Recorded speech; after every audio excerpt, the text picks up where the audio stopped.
So I'm going to get started. So the files for this, the slides and the scripts, are available on GitHub. So do people have this? Do I need to? Can I move on? No. Hold on a sec. So what's the URL? Or It's here. Can you not see that? Oh. Yeah, as you'll notice, I'm a bit new to GitHub. So. how will we notice? Oh, because it lists all the dates of everything you've done, right? Oh. So, total transparency. Okay, we on board there? Okay, so the plan for today, so we're going to be talking about getting data from websites. So I'll just give some introductory remarks about what we're going to try and do, what kind of data we can get, some basic things on getting started, and which some of you have already delved into to get BeautifulSoup and such. Downloading files with wget, I guess, or other things. I'm going to discuss some other options. I use wget, but I list a couple other options for other people. So that you would then have all the files locally on your computer. And then basically the main part of today is to go through one example in depth and slowly, in which you're going to have a table and its election results, because I figure that's maybe the most likely thing people would be doing, or at least one of the kinds of things. So we're going to go through that and see how you go through that structure in terms of the HTML formatting for a table, and then we're going to put that all into a comma separated file at the end. And then there's some other, so there's BeautifulSoup has various ways of navigating the structure of a page. So I'm going to also talk about some others that I don't use in the course of that example. And then at the end, I'm going to go through one other example. I just wanted to show people that you can strip the text out of a PDF pretty quickly. So this isn't using optical character recognition, but just, when you've got PDFs that already have the text kind of built into it, then you could just, because sometimes I've seen actually elections where they publish everything in PDF file for some reason. So rather than like going through and copying it on each page and then dealing with that, you could just, create a file of all of those, a folder of all those files, and then just have it print out all the text of those PDFs, or put it into tables if you did, you could go further. And then if we have time, I've got some other scripts on other things. Like one is looking at a newspaper and getting the text from that. So as Pablo mentioned in his talk last time, there's kind of some rules of etiquette in terms of you're accessing pages from servers that if you overload them, you could bring down their server, which is obviously not very polite. I thought he made a very comprehensive list of some of those kind of rules of the road, I think he called them, that's true here, especially when you're using something like wget, where you're going to be requesting a lot of pages from a site. I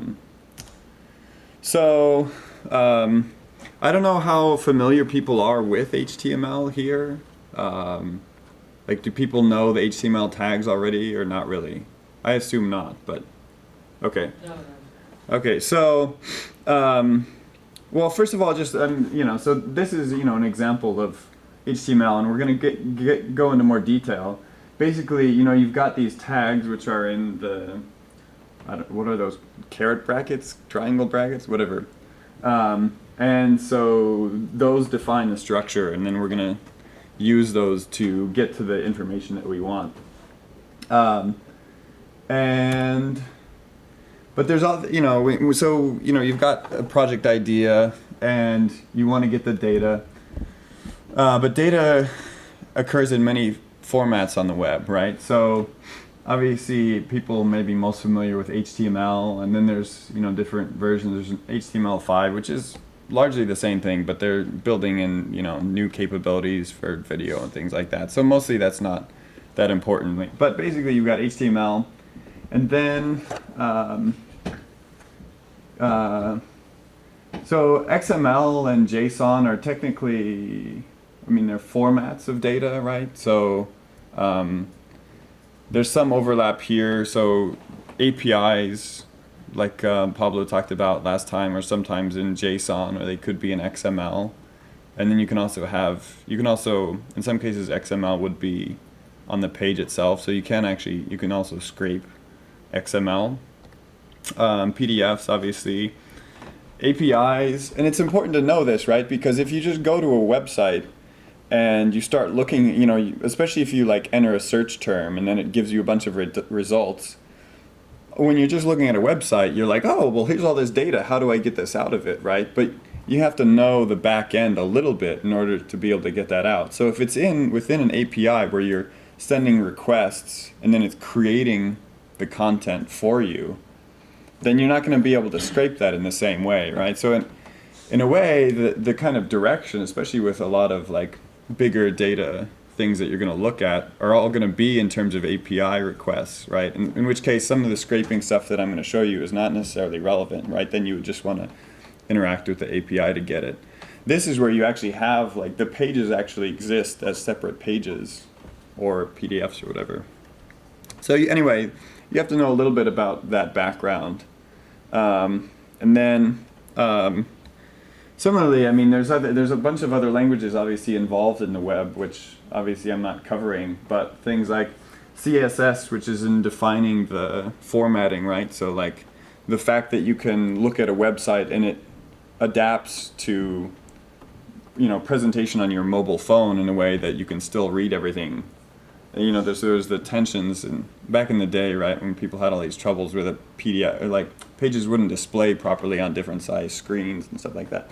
So CSS and some of these things are not the actual content that we're going to be dealing with, but are involved in creating pages and doing other things in the way that these things are set up. And the other thing is so if you're in the beginning when you're starting a project, if you're me, you start thinking oh, look, there's this data here and I could scrape it.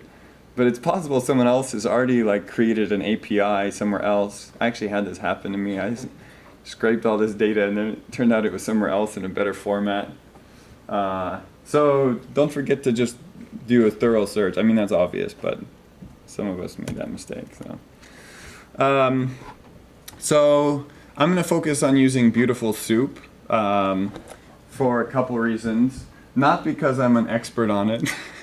I actually started, I did scraping in Perl, and but Beautiful Soup is well known, and they asked me to do it on Beautiful Soup, so that's what I'm doing.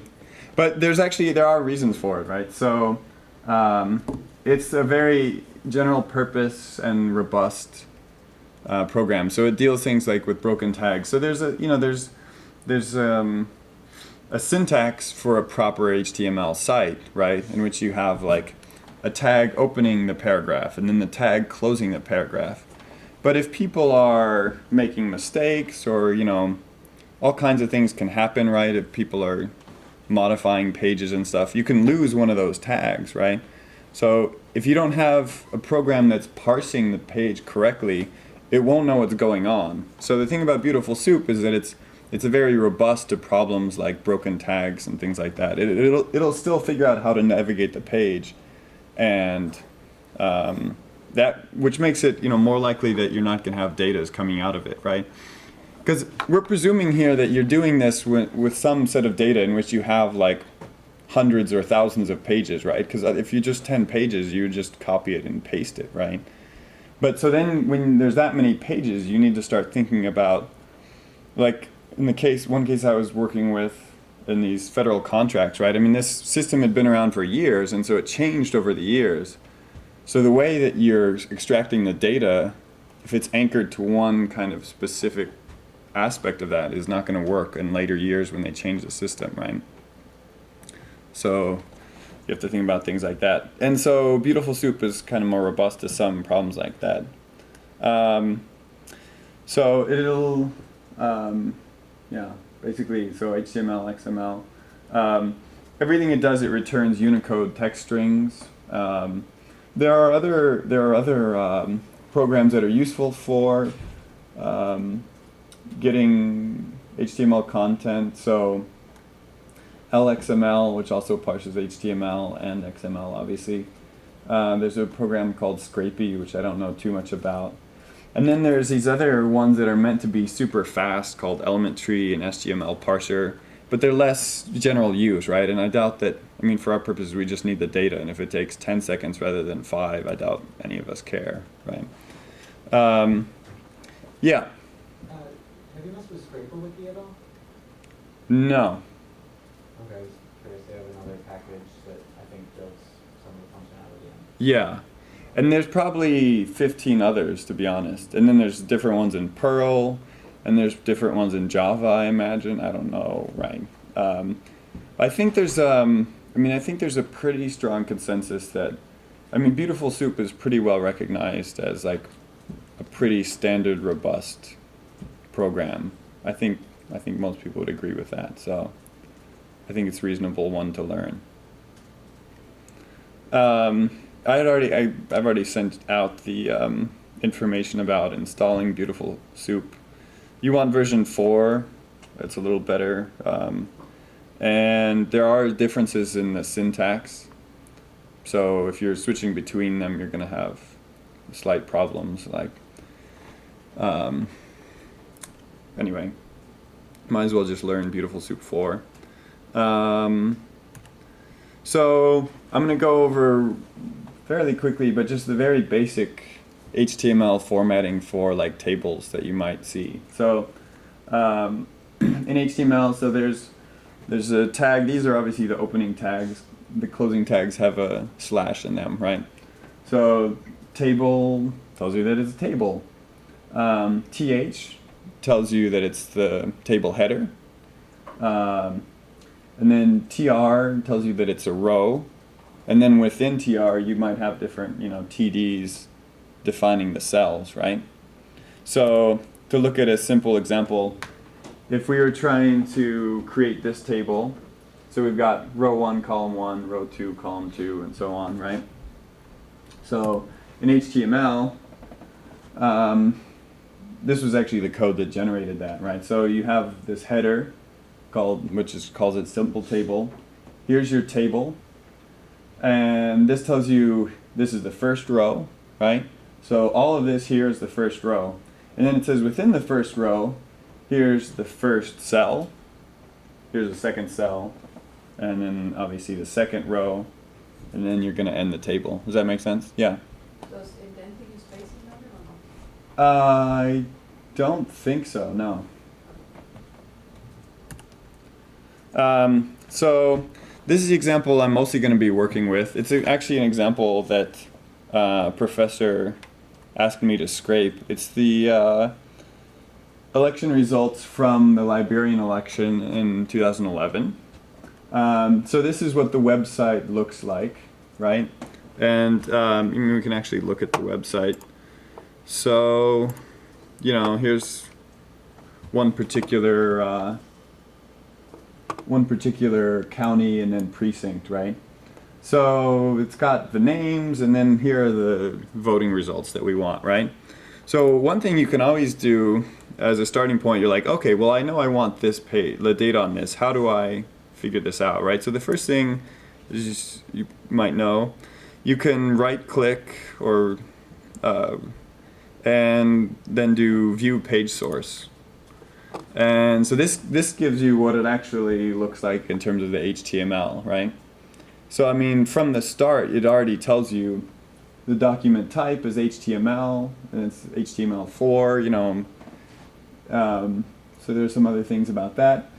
And then already, so this is the header, right? The head tells you that it's the results from Liberia, so you can start just going through this and figuring out. So I mean, there's a bunch of other stuff about, you know, there's some images for the background and all those various things, right? So I mean, usually you just scroll through and you're like, oh, okay, well here we go, right? So just like we were saying, all right, well here's a table, and here's a row, right?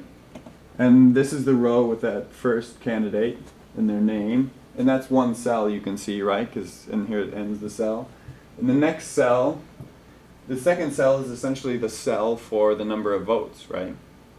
So already you can see how we would use that structure to then pull out the names of each of the candidates and the votes. So that's what we're going to do. The other thing is, so here it has the name, the last name in capital, and then the first name, and then in parentheses the name of the party. And this professor wanted, obviously, the names of the party, right? So you could do analysis on party level as opposed to candidate level, right?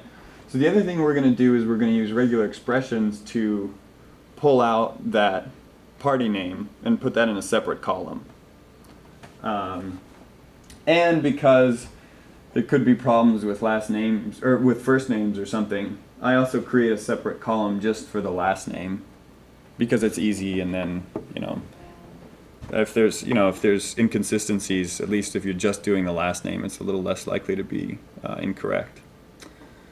Does that make sense? So just to, you know, as I've kind of already said, the presumption here is that you've got, you know, this is one page that I've showed you. I forget how many hundreds of pages there are, right? I think the final document, I didn't even put it all in one comma separated sheet because there was like, I don't know, 50,000 something rows or something like that. So like, obviously if you just had this, you know, you can just copy and paste it, right? So if you have 10 or 15 or 100, you might even win out by doing that, but you wouldn't want to do that for like 4,000 times, right? This would definitely be faster. And also, once you develop the skill, you get faster at it, right? And so in the future, I think it's I think it's a worthwhile investment. The way I personally like to actually just download the relevant pages and have them stored locally, right? Because you never know, especially, I mean, if you're doing anything with like data, like the U.S. government has had all kinds of interesting documents that they've taken down at various times, right? If you're in a new administration and they want to crack down, or, you know, whatever, sites just go down by accident. So for me, it's useful to just download all those files locally, and then you have them, and then obviously you could replicate the research, or if other people wanted to verify that, right? And in another way, it could actually limit the number of page requests you're making, right? Because if you're like trying some code and requesting the page and it doesn't work, and then you're trying the code again and you're requesting all those pages, so it's probably better to download that. So I use wget, which is developed as part of GNU, which is this open source software. And you can call it within Python, but from what I've heard, it's not necessarily accessible to people with Macs. I think you can get around that. You can install wget. You can? Yeah. Okay. There's other options, so curl or curl, and Scrapey will also do basically this kind of thing. wget, though, I find super fast, right? So basically you can run, like, this is essentially one line of code just split up onto multiple lines, right? And it's going to take this is actually the code I used. So it takes, at the end you have the actual starting point, right? And it's going to follow all the links on that website and download them, and then find the links on that website and download them until it reaches the end, right? So if you think about that, it's potentially dangerous, right? So I mean, that's where, like, for example, these are just options that you're adding to it, right? In fact, you could run it without these additional things. You could just run wget and the site, I think. But no parent is important, right? Because what that keeps you on this NEC Liberia, so the election site, and it won't suddenly start downloading, Facebook or something like that, right? Because you don't want to start downloading major sections of the web, obviously. And then the other thing is, back to the politeness thing, we're gonna have just like a 4-second wait period between asks, and limit the total rate of downloading, right? So if you're downloading a file, it's gonna keep it slow. And for most of what you're doing, the time isn't relevant, right? You can just let this run in the background and do other things or go to sleep or whatever. Yeah. What happens if you have self-reference on the... It has ways of dealing with that. I mean, there are problems. I haven't run into this, but there are spider traps that are actually exactly meant to like cause that problem, because for some reason or another they don't want you scraping their site. So you can have problems like that where it'll just create pages and make the whole thing, crash. Essentially just get involved in a loop or something like that. I haven't had that problem. I mean, most likely, if people don't want you to use their site, they can also limit you by. There's this file. One of the first files it downloads is the what is it? iRobots or robots.txt, and in there it will limit your use of this because actually wget has a part of it. Script is that if it says like don't read this site, it's like okay, I won't. So I mean, there's no reason. I mean, they would first stop you with that robots.txt before they would, I think, get you involved in a spider trap. And it's more of a problem when actual search engines are trying to figure out what's on the web. They're trying to crawl the whole web, and that's when you run into problems with that. But I think it's probably not relevant to what we're doing.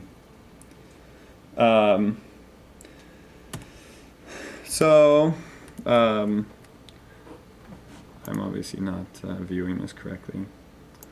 So yeah, I guess I already showed you this, right? This just shows you the what we're trying to get.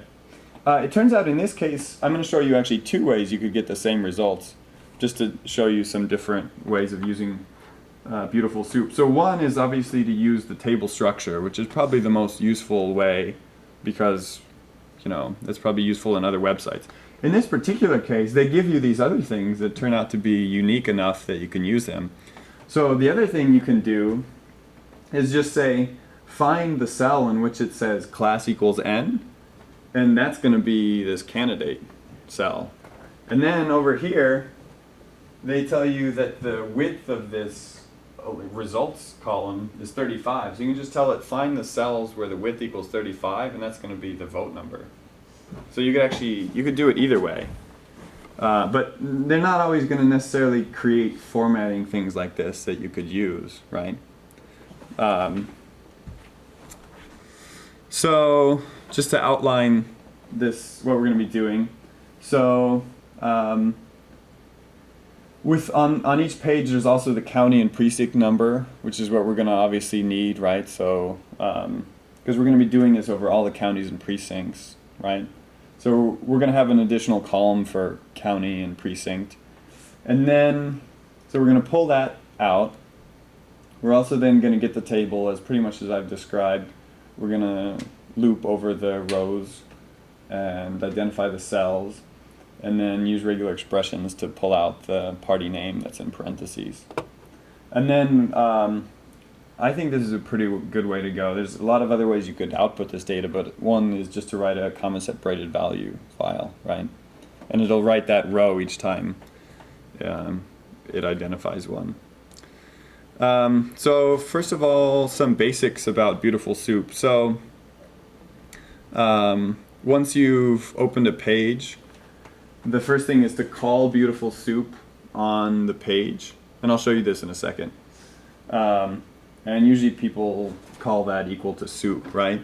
And so what that does is it sets up, it identifies the relevant structures that it's going to use, right? Including like the parse tree and stuff like that. And then if you want, I'll show you, you can then just print everything the way it, with nice indents and the way it looks. which is a good test to see if it's actually, if you've done everything right so far. And then you could also just print the text and not include the tags, that is.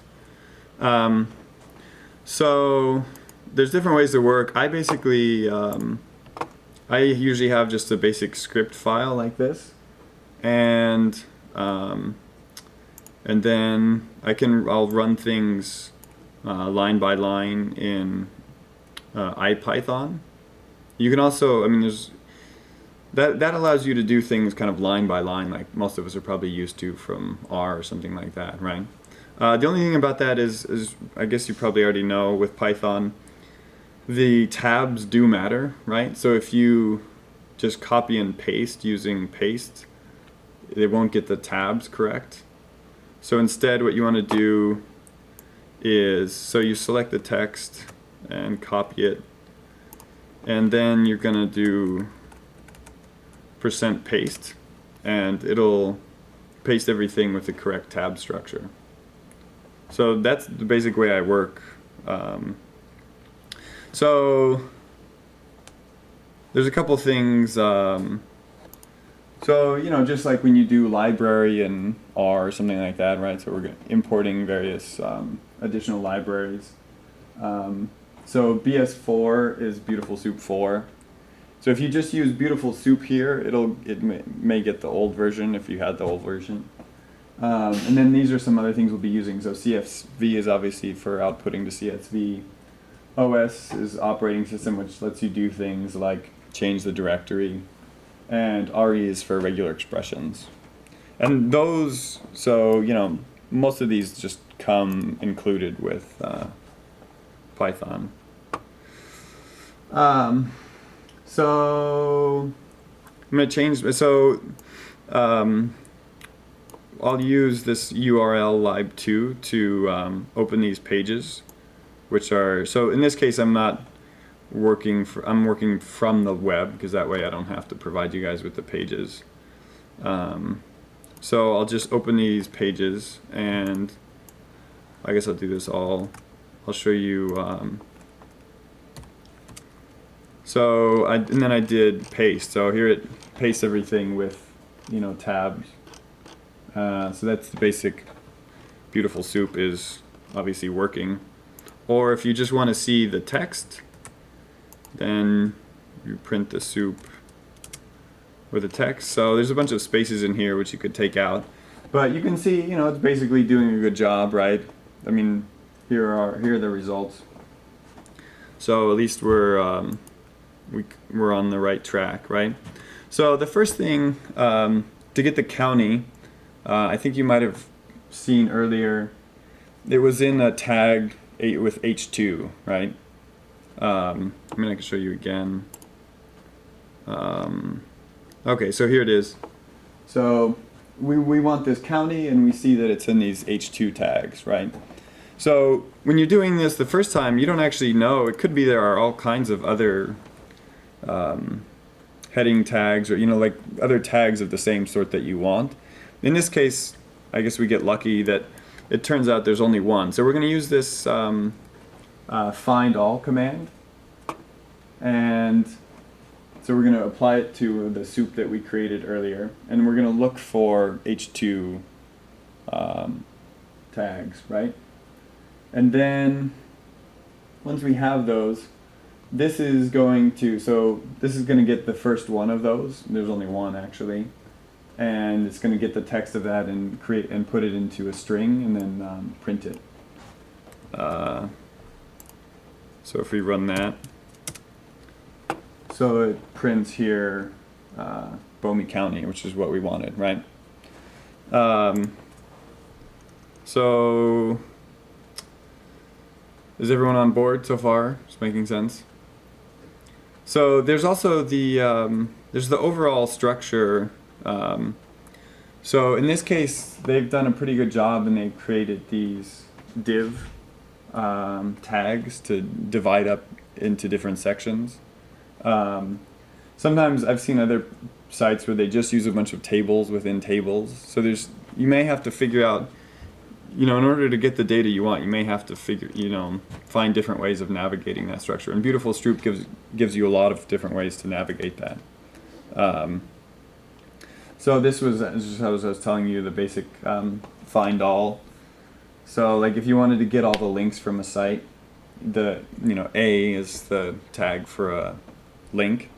So obviously my LaTeX skills are subpar here, but so you could do for each link in all the links that it finds, print them all, and that would just print out all the links from that page, right?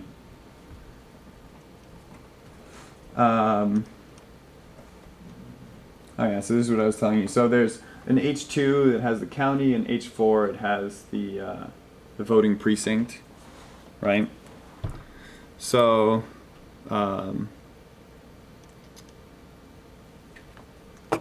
so if we look for H4 here, and then again just print out the string that we get, you see it prints voting precinct 03002. So that's good. So now we have that saved as precinct. For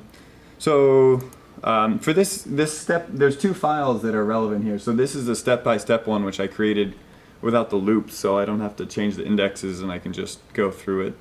But then what we're eventually going to do is we're going to run this over multiple files at the same time, and that's the other file called Iberia, which has essentially the same content with a few changes, and it's all wrapped into a loop. So in this case, as I was saying, they actually divide up the results. So if you look back to here, in the results we want, there's this divider and the class res. So they just make this up, right? They could have put anything here. Here, obviously, they were dividing and they were saying this is where the results start, which is super handy, right? You may not always be so lucky, right? So what we want to do, though, is so that we don't end up getting, I mean, there could be, well, in this case, yeah, okay, so there's other tables here, right? So if you just tell it to look through every table and like start pulling out the table rows, you're also going to get some other content which is annoying things you don't want, right? Like some background images or whatever, right? So what we're going to do is we're going to tell the parser to just go down here to where we have the results here, and then from there we're going to say now start finding the rows, right? And in fact, it also turns out there's three sets of results here. There's also Senate results, which also have a divider with res, and then there's also the House results, right? So what we're going to do is we're going to first just identify all of this is actually I think a result from. So we're going to find the div tags, and here you're going to specify that the class is equal to res. I think I'm not sure. Let's see if this works, because I think this is actually the yeah, okay. So and then if you want, so I told it to find all of those res or div tags, and then if you want to find out how many, you can just ask for the length of that list, right? So it tells me that there are 3, which is for each of the 3 elections, right? Are we all on board here? Just out of curiosity. Yeah. Can you also use like CSS or jQuery style structures? Yeah. In fact, I have one example with CSS below. And so then we're gonna just specify. We're gonna tell it just look at the presidential results to start with, right? And if you want, you could do print press, and you can see now. All right, so there's our presidential results, right? So now, as I was saying, there's 2 ways to go through this. So one is you can. So one is to find the TD tags that have class equal n, as you saw before, right? So this is almost cheating, right? It's not actually using the, well, it is. It's partially using the table structure because it's using the cell, the TD tag, but it's not. It's not formally going through row by row. It's just using the cell tags that have a certain attribute, right? But it works, right? So here it's printing the whole cell, right? So you see, oh, and in particular, because we're just giving one example, right? So if you choose the eighth one of those that it finds, it's Ellen Johnson Sirleaf. And then similarly, if we want to identify where the votes are, we can just use the width. And so there, that's the whole cell, and our number is 264. Or if you just wanted to see just the result without the tags, then there's your 264, right? So that's what we're trying to get. And we're just going to put that into, we're going to save that, and then we're going to print those all out into a row. And then we're going to go through the whole file doing that, right? Is there a reason for the class underscore, or it work with both? Yeah. Because here it is that's what I was talking about. This is actually the CSS class. Oh, okay. So if I didn't, I mean, if you try it without the underscore, it won't work. So now probably the way that's maybe more generally useful, because any table is going to have the table structure, right? So it's probably useful to know how to work with that structure, right? So here we're just going to define the list of all the rows. And like if you wanted to see if that works, you could just print them all together, right? But at least you see that we're getting what we want. Or if you just want to print the 8th row, or I guess we can do it this way. So there's Ellen Johnson Sirleaf again, right? And that's the whole row. So it has obviously the two cells with her name and the result. And now we're going to, now I've just written this all into a loop, right? So we're going to say for each row, we're going to find all of the TD tags, which identify the columns, right? And then this is how we're going to get the text back out from. So the thing is, actually, like I forgot to show you this. When you tell it to find all, what it does is it actually reports the location. Wait, what did I do? Oh, here it's printing. Oh.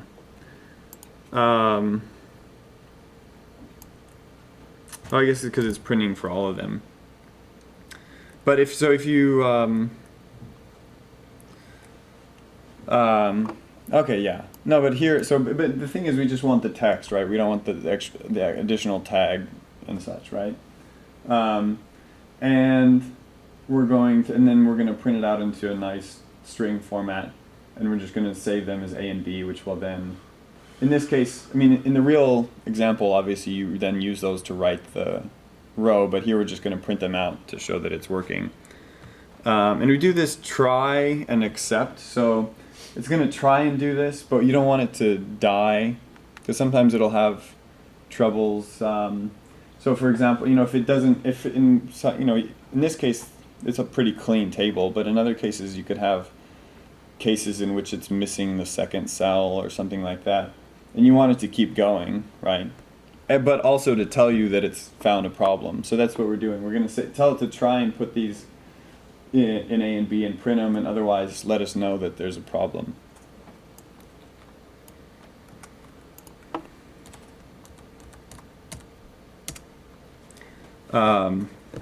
And so I just printed them with some returns so that they're spaced out, right? So there we go. Now we have our candidates and votes, right? And then in the real file, instead of printing them, we're going to put those in rows and in a spreadsheet. How are we doing? Is this making sense? Is this useful? It's slightly more involved than Pablo's example of using R, but it gives you some more flexibility to navigate page structures a little carefully. So, how many people does anyone here know regular expressions, or, but not everyone? Okay. A couple people don't. So, then it'd be useful if I go through some of this, I think, right? Okay, so you might already know, so regular expressions, they allow you to be both precise in terms of specifying each character by character, but also flexible so that you can say, well, it can be any of these things, and then keep going for a while until you find such and such, right? So you can, it's definitely powerful, but also then if you don't use it right, you're going to run into a bunch of problems, right? So in Python, you just do import RE, and then you have access to them. You guys have probably seen this XKCD comic about regular expressions. I don't know. I really like it. Have you seen this?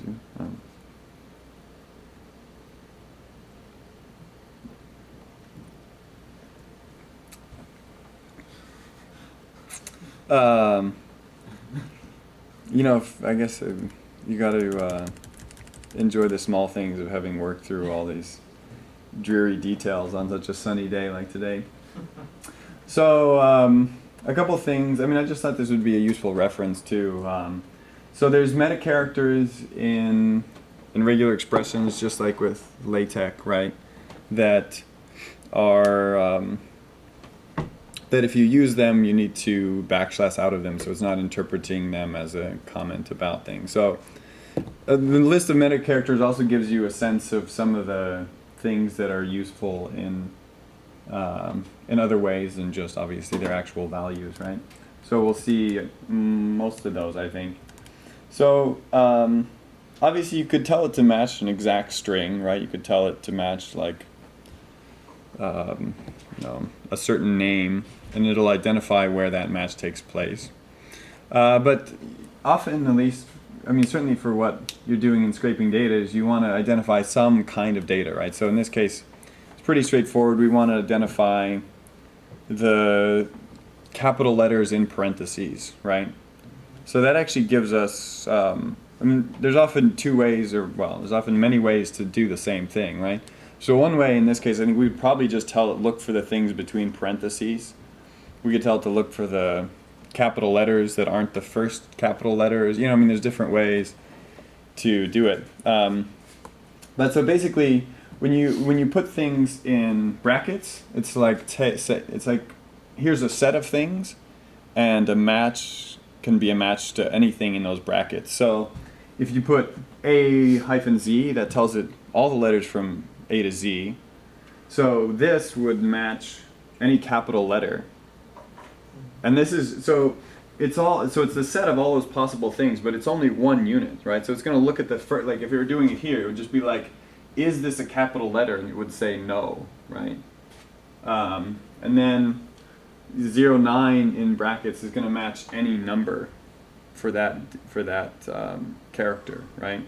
And then, so here when you put them in order, so this would match a lowercase letter followed by a number, right? So it would match, F9, but it would not match FF, and so on, right?